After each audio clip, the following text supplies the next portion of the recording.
systems. So again, our biometrics can be used in a passive context as well, and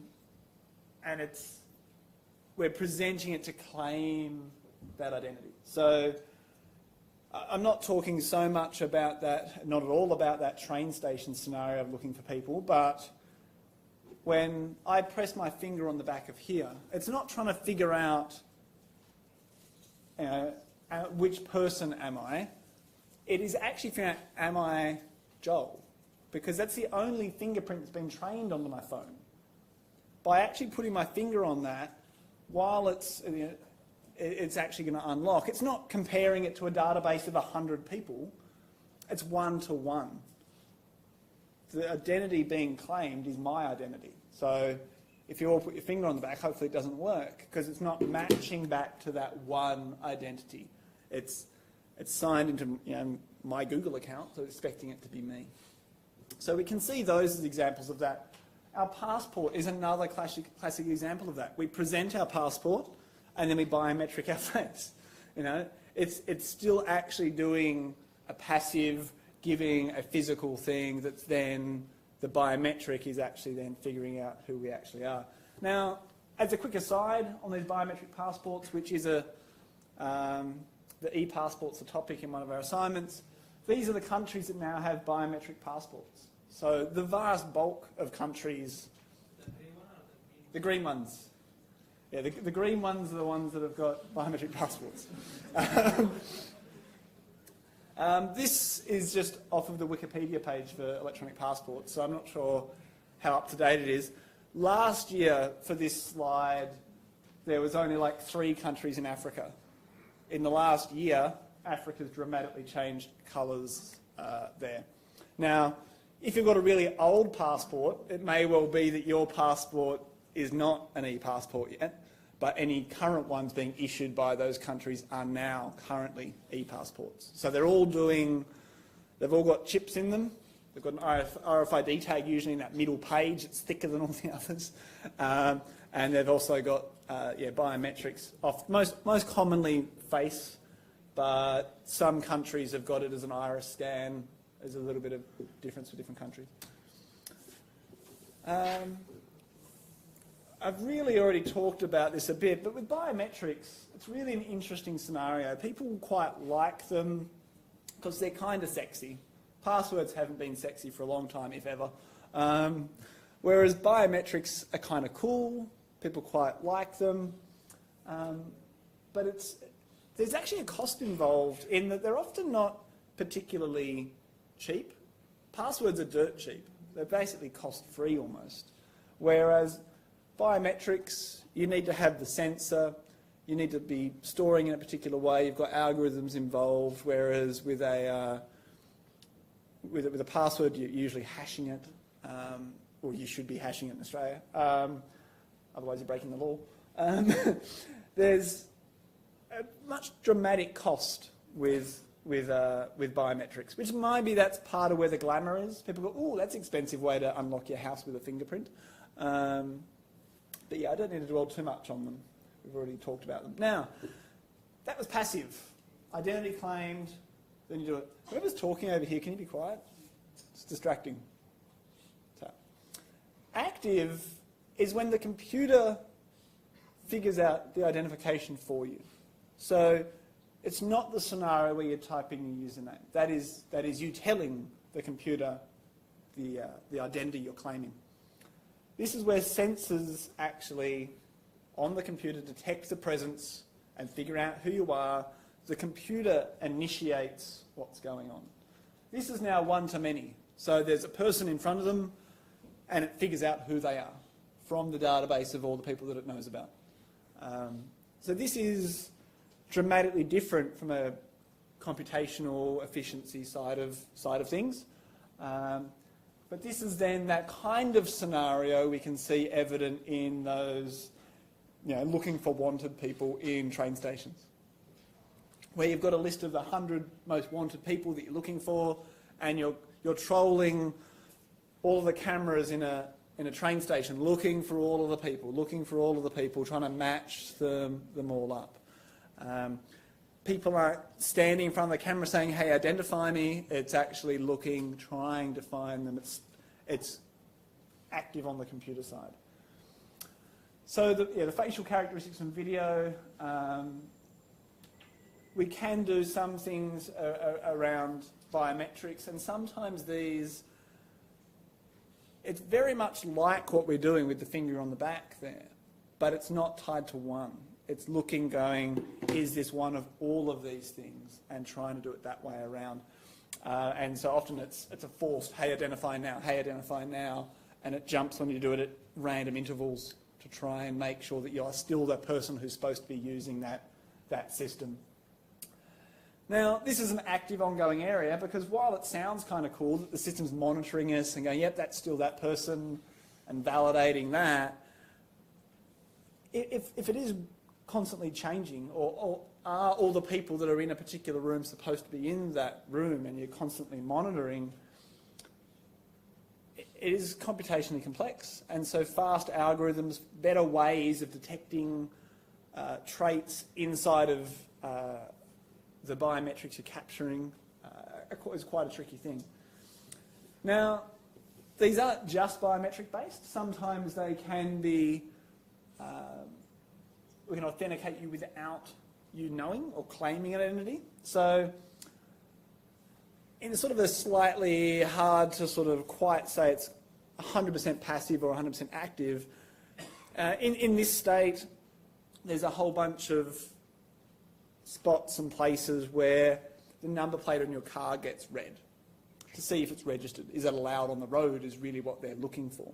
And so you just drive in on the road. But the computer systems tied to some cameras then look to see where's the number plate, is it registered, should it be on the road? So it's computer sort of started, but it's an easier problem. Reading a number plate's not hard. It's actually fairly easy. It's largely a solved problem. But that's that option. In some contexts, RFID or Bluetooth is quite useful there. And so computer systems might be just polling constantly. Is there any Bluetooth devices there? Is there any Bluetooth devices there? And then devices respond with their identity. This is actually quite common along highways. If you drive along the Brooker, there's actually a whole bunch of those on the traffic light intervals. And it's not to see if you're speeding, it's actually just for monitoring traffic flow and for them to then work out traffic lights for actually stopping and going and trying to make sure everything's efficient. But again, it's computer-oriented, computer side, activating, trying to monitor things. So it's a one-to-many in some contexts. If the thing in that Bluetooth scenario might be polling out, you're saying, is anyone there? You get a response back. You might then be storing that response to then use further down the road. So it's often these systems start off with one-to-many, and the goal of the algorithm is to reduce it from one-to-many to one to half of many, to 1 to 6, 1 to 1. The efficiency way of getting it to actually work really fast is to try and shrink the problem space. But at the start, your problem space is big, and so you're trying to then shrink it down.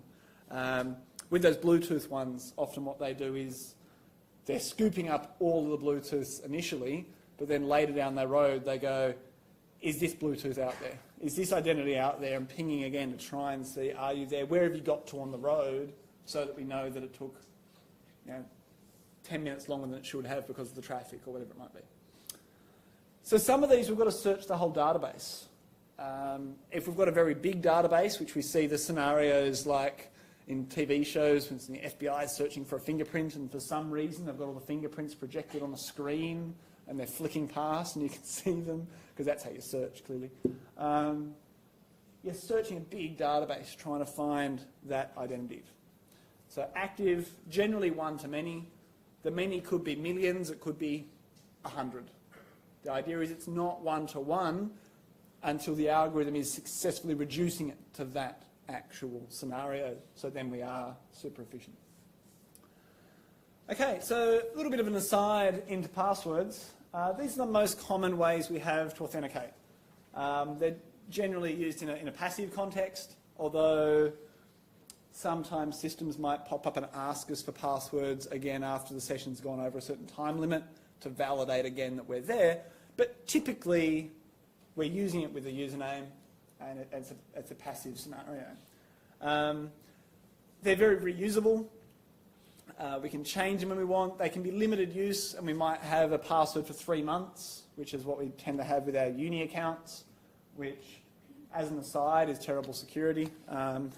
What tends to happen with places that force you to change your password is that everyone creates crappy passwords.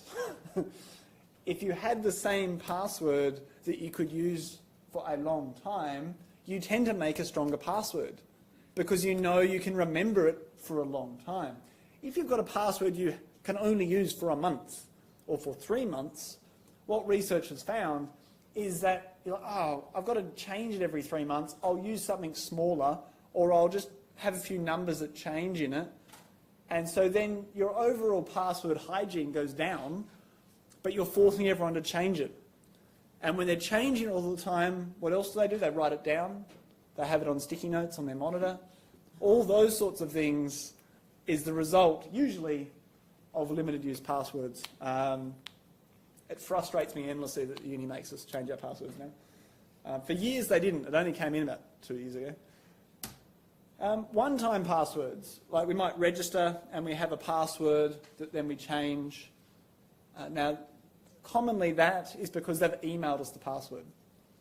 Email typically is not secured. It's often it's usually in plain text most of the time. So anyone who's watching the network traffic go past, if a password goes past in an email, it's fairly easy to get that password. So when you register and they send you the password and they say change it at login, that's why. Because they know that anyone who captured that email can log into that account right now. It's quite trivial, really. So that's why those one-use ones are in that context. Yeah. What we can sort of imagine with these is that we're trying to connect through to our destination and open up a pathway of trust that enables us to then do what we're going to do. So we present our username and our password, and we're getting access. The attacker can do the exact same thing. What we're going to see in our penetration testing as we do some password attacks is how easy it is to actually present a username and a password. It's a really low bar to actually, as an attacker, get access to a system. Anyone can have a bit of knowledge. It's very transferable. It's very easy to communicate. And so last week in our tute, when we fired up that website, Have I Been Pwned? And you can look to see whether our accounts have appeared in different data leaks. If that password appeared in that data leak, it's now out there. Any other accounts we've got with that same password that may even have a similar username are going to then get targeted. It very commonly occurs that someone uses the same password on like 10 different websites. The usernames might be fairly similar. There's a data leak on one of them. They all get sold off for a couple of Bitcoin. And then people who buy them go, all right, here's that username. Let's go try it on 10 other services with the same password, see what we can get into. Can we get into an email that then we can try and use to recover a password on a bank account? Because often your bank account one might be like your account number. So the username isn't actually useful to you now, but you've got the email that the password recovery is tied to for the bank account.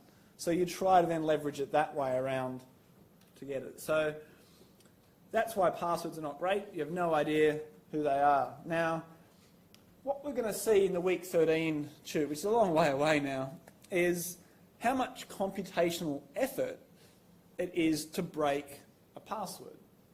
So passwords get stored as a hash. In Australia, if a company takes a password from you and they don't store it in a hashed form or encrypted format, you can actually get sued.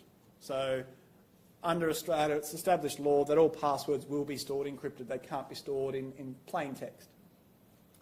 So when there's a data leak, when it's true in most places that's how they get stored, when there's a data leak, and what we're going to see in week 13 is how much effort is it to take encrypted passwords and turn them into non-encrypted passwords. And what we'll do is take a database of a couple of 100,000 passwords and see how many we can break. In our shoot, we'll break a couple of 100,000 passwords. It's not that hard. The actual database we used last year or two, if you leave it running with some of the longer tools in the lab, you can sort of get up to about 70 or 80% of the passwords in the data leak can be broken. Although the database has actually, that one I last checked, it was about 98% of it had been broken. So if we've got weak passwords, it's very easy to break them from that encrypted format, and that's how they get used in other contexts. So we don't want to use dictionary words or culturally obvious words or personal details. We don't want it to be the same value username. If someone is targeting us specifically, they will do research into this. If they're targeting whoever's in the leak, then they're not going to have that information, but they will target these ones. They will then look at other passwords used in other platforms, things like that. So there's a whole bunch of things out there about how to actually create good passwords. But as I said on Thursday, I'd love it if by the end of the semester, the number of people here who had a password manager went dramatically upwards. Then it's a generated password. It's a generated long password with lots of randomness, with lots of other characters. It's not based on anything you can remember. And you never have to type it. The password manager fills it in for you, which then means you don't have to try and remember it, which means it can be as strong as possible. Here's some basic obvious do's and don'ts around these. Why at least 8 symbols? We'll see this very obviously in the practicals. The longer it is, the more computational time it takes to break it. Because you're going to try every combination till you actually break it. So the longer it is, the more combinations to actually try. If it's all just alpha characters, 26 possible ones, it does not take very long. It takes a couple of seconds to do every single possible combination. If we've got uppercase, we get to 52 possible values. We add numbers, we get 62. If we add special characters, we're getting probably about 100-ish. Different possible ones for each spot. So if we multiply that up for 8 combinations versus 6 letter combinations, we can see the dramatic uptick. Out of my password manager, I basically generate 15 character passwords. That takes an awful lot of effort to try and break 15 character passwords. It's in those sorts of contexts where people are breaking them, they're the ones that don't get broken, basically. So computers are really good because they're incredibly fast, stupid machines. Cracking passwords is the kind of task that they love to do. It is what they're, by definition, really good at. Trying lots of repeated, really boring steps over and over and over and over and over and over and over again. Stuff that'll drive us bonkers, computer are really good at. This is an example of what it looks like when it's encrypted. So this is the plain text. This is what's encrypted. And so what we see in week 13 is how do we go from this back into that. And we'll see what tools are available to actually get the plain text back out of it. We're going to have a look briefly at that point at SALT. Now, as some of you are going to end up in industry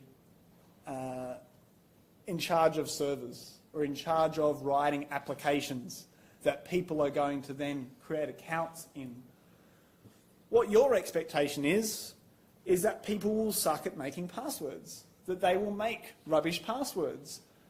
But if your company has a data leak, you don't want it to have a data leak and then for everyone to go, oh, all those passwords are super easy to break. So what we can do on the admin side, as the person owning the company or the application, whatever it might be, is you get their information for their password, add more information to it before it then gets encrypted and stored. And that's what SALT is all about. So it is spelt like table salt, but the idea is we're adding a bit of flavour to their password to make it harder to break. We're adding more randomness to it. We're not trusting their password. So when they go to log in each time, they log in with their password, we take that, we get what our salt value is, add it to it, and then we compare, is this actually them, is it the right login? So as people who end up writing applications, as being server admins, we're not helpless to protect our users. We can take steps to protect them. And salt's a clear case of that. We've already talked about all that. There's an awful lot of really useful tools in this space to try and attack and to do pen testing. Some of you might end up being pen testers, where you actually try to break into systems for a job. And there's lots of tools in that space to actually try and do this. It's the same tools that real attackers use. It's basically the same communities, whether you're wearing a white hat or a black hat. Now, all of these methods have modes of attack against them. There's always threats. There's always risks that are actually evident there.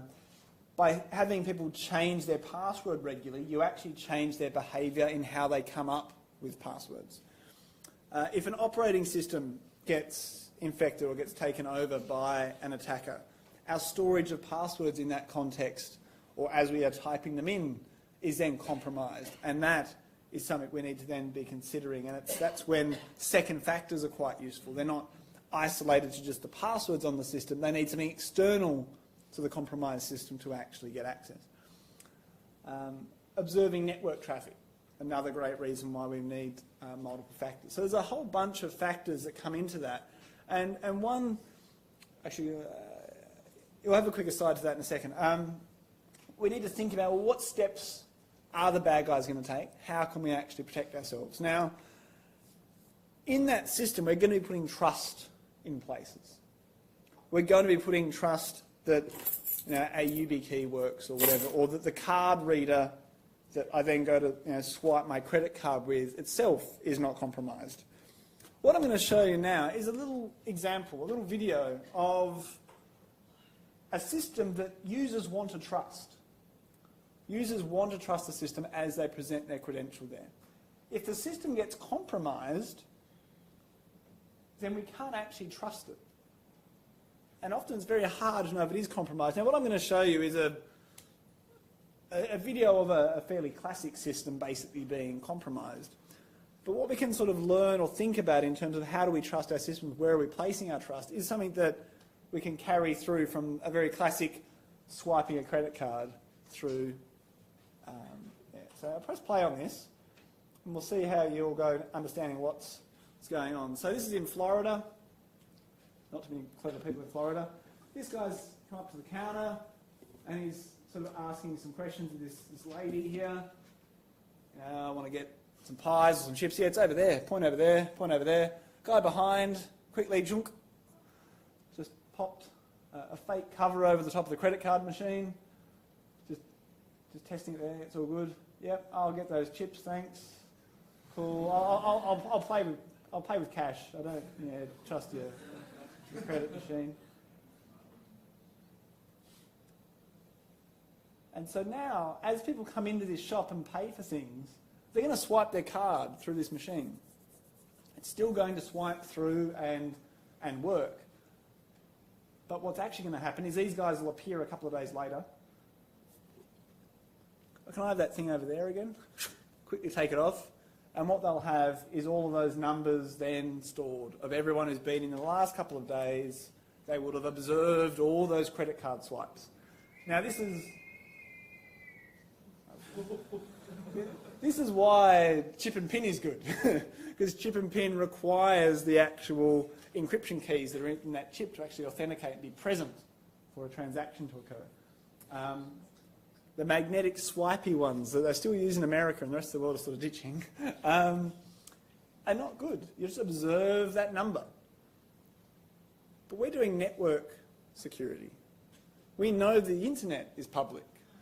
We know that there's connections from here all around the world that if that traffic gets observed, then that could result in issues there. The idea of an email that contains a password. It is very observable to anyone who owns any network our email traverses. We need to think about where is our trust being placed. Now, if it's in our password and we don't have an option because our bank doesn't allow us to use a second factor or whatever it is we're actually doing, we need to go, okay, what can I do in my situation to beef this up? Password managers are a really good example of that. And we'll look at cracking passwords and that'll make you all want to do it more. But as we look forward through these, okay, maybe we need some biometrics or maybe we need a second factor. What can we do to actually beef up the security? Now, the reason that's important is because the authentication part is the basis for all of our security decisions. If it's about confidentiality and integrity, we saw that it was the authorized users. It is our foundation. There's no point having fancy permissions to use a thing if your way of authenticating to be that authorized person is not good. There's no point having the permissions there if we don't actually have a good authentication. Now, one solution to this that gets used quite a lot is single sign-on. That we have one really, really good way of proving who we are, and then we end up passing a token around after that point to get access to things. So we're not transmitting our authentication details over and over and over again. The most classic one that you guys would have come across in the single sign-on space is on the web, that you'll sign in to Facebook or Twitter or your Google account, and you'll go to another website and they'll say, register here, we'll store your password, or sign in with your Facebook account, sign in with your Twitter account. That's an example of single sign-on. We're able to then move from place to place to place with an authentication token. So if we're actually being authenticated with second factor on, say, our Facebook account, that other website that can actually then leverage off of that Facebook sign-on is actually then effectively second factor as well. That single sign-on is quite interesting. So we're going to look at that ever so briefly now. But we'll actually zoom in on single factor when we look at Cobros as a single sign-on solution for an entire lecture and a tutorial later in semester. Single sign-on is a very useful tool that allows us to have that authorization be transferable and allows us to put a good amount of trust in our system. Now, what it does present us, though, is a single point of failure. If someone hacks our Facebook account, they can then get into all those other places that we've then said, yep, sign in with Facebook. So our single sign-on location where we're doing that sign-on needs to actually be strong. It needs to actually have an adequate amount of verification going on that we are who we say we are, that it's not something someone else can get around. Because what we're actually doing is distributing our identity. From time to time, we're going to be sending these tokens around. And if one of those can be captured and reused, that can be a problem. And so the way the single sign-on is transmitted and used is fairly important. And we'll get into the nitty-gritty on that, the details, that is, with Cobros. How does Cobros move the single sign-on token around? How do we know that we can trust this token? We want it to be fail-safe for the user. If something goes wrong, we want it to actually fail in a good way. We want to actually keep ourselves secure. So single sign-on is a great idea, but there's a few issues. It's a single point of failure. We're distributing our identity around the place, and we want to make sure that if it fails well. Otherwise, the result is we've stolen our identity. They've stolen our identity. Now, the main concept, though, other than the whistling, is that we've got a single authentication process. Authenticating can be annoying. Lots of systems want us to authenticate again and again and again. The idea of single sign-on is we authenticate once and we're then good for a period of time. Maybe it's a couple of days, maybe it's a month. We're also then able to just store our credentials in one location. So in the context of the web, we're generally concerned about the ability for multiple different websites to lose our credentials. If we actually have one credential in one location, let's say it was Facebook for argument's sake, we know then that our password's only at that one spot. It's not then at 10 different websites. We've got a single thing to then protect. And if we hear they might have been breached, we immediately go change our password there. We know that one thing to protect. It's like our wallet equivalent. Having that one thing to check. Is it in my pocket? Is it in my pocket? That one thing to check makes it easier for us to manage our security. It makes it easier for people that aren't that IT literate to manage their security. Because they're probably rubbish at choosing passwords. Having one good, strong one in one location is better than 10 average ones at 10 average locations. One key thing we can do to strengthen our security everywhere is authentication factors, which is why early on we had one of the first things, what's an authentication method? Multiple factors. It's because it's being drummed into you from multiple angles these days by companies. Remembering a password just by itself is actually not that secure. Having it tied to an SMS message is a bit better, but even that's not very good because SMS is a clear text.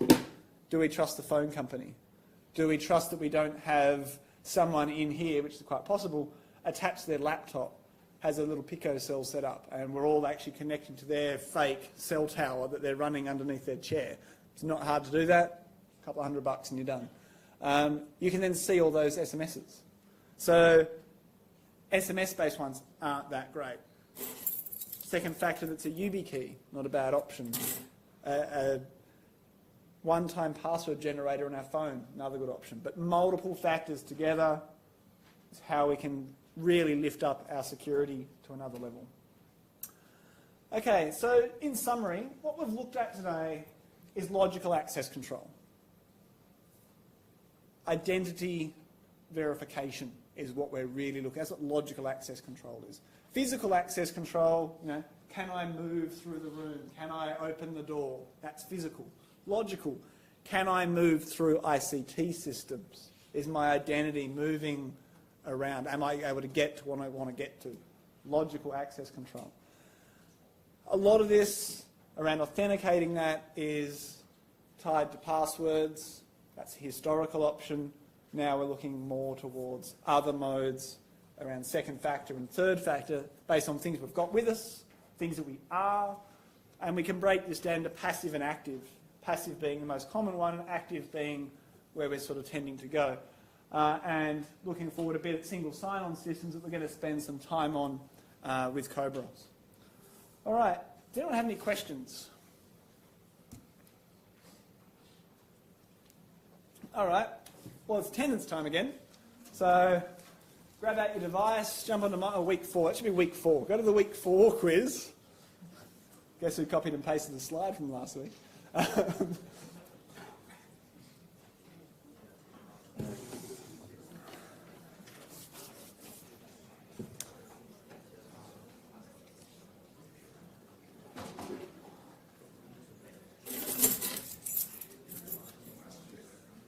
So on to Milo, week 4 quiz in the assessments area.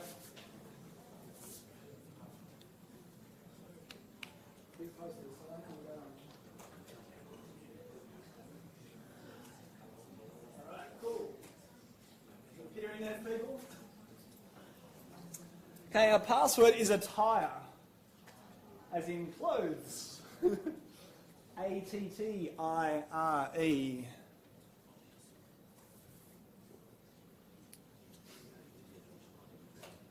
And today's questions, answers are here. It's St. Patrick's Day on Saturday. And this is my favourite, Irishy movie. It's a good one to watch on St. Patrick's Day. It's about 15, 20 years old. Very Irish movie, very Irish movie. It's set in Boston, though. There's the watch, malarkey.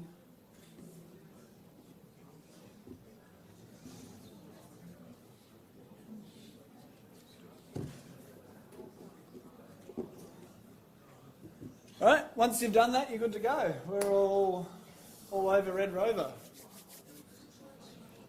Don't take picture. Don't take picture of the screens.